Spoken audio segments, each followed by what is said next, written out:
you touching me, sir? Police ने डराएगा क्या बच्चों?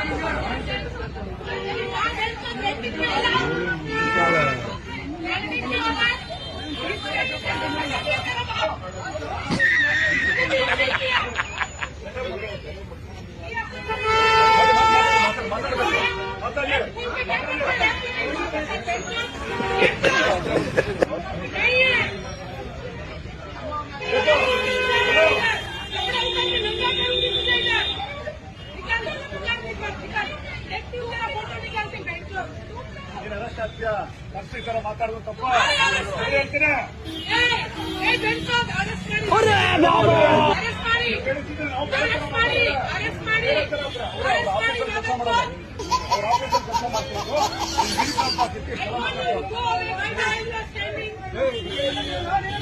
ನೀವು ಪಬ್ಲಿಕ್ ಮುಗಿಬೇಕು ಅವ್ರಿಗೆ ಹುಡುಗ